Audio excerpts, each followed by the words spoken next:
तुम्ही पाहत आहात कबीर न्यूज नेटवर्क त्र्यंबकेश्वर। निर्भीड विचार, परखड मांडणी आणि बेधडक बातम्या। आगामी सिंहस्थ कुंभमेळ्यासाठी त्र्यंबकेश्वरमध्ये 5 कायमस्वरूपी पोलीस चौक्यांना मंजुरी। नमस्कार, मी अमिता गावंडे। कबीर न्यूज नेटवर्कमध्ये आपले स्वागत आहे। त्र्यंबकेश्वर वासियांसाठी आणि आगामी सिंहस्थ कुंभमेळ्यासाठी येणाऱ्या भाविकांच्या सुरक्षेसाठी एक अत्यंत महत्त्वाची बातमी समोर येत आहे।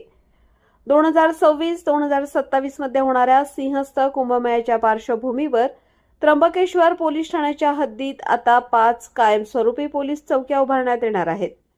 याबाबतचा सविस्तर प्रस्ताव त्र्यंबकेश्वर पोलीस प्रशासनाकडून पोलीस अधीक्षक नाशिक ग्रामीण यांच्याकडे सादर करण्यात आला आहे।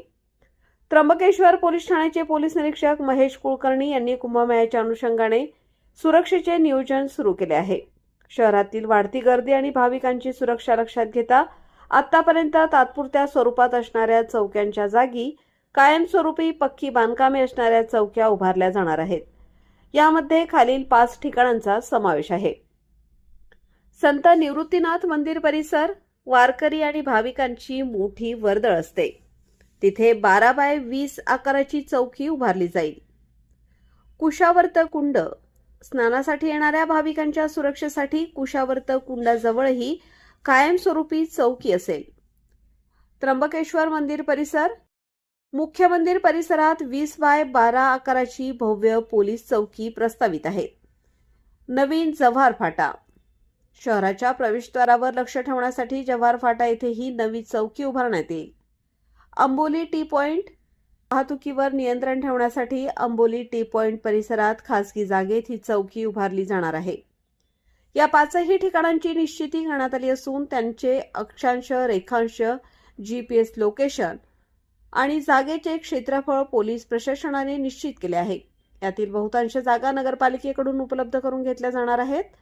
कायमस्वरूपी चौक्यांमुळे केवळ कुंभमेळाच नव्हे तर वर्षभर त्र्यंबकेश्वरमध्ये येणाऱ्या पर्यटकांना आणि स्थानिक नागरिकांना पोलिसांची मदत तात्काळ मिळणे सोपे होणार आहे। तुम्ही पाहत आहात कबीर न्यूज नेटवर्क त्र्यंबकेश्वर। निर्भीड विचार, परखड मांडणी आणि बेधडक बातम्या। त्र्यंबकेश्वर तालुक्यातील प्रत्येक घडामोडीचा अचूक वेध घेण्यासाठी सज्ज आहोत आम्ही। तालुक्यातील ताज्या अपडेट्ससाठी आता सबस्क्राइब करा कबीर न्यूज नेटवर्क त्र्यंबकेश्वर।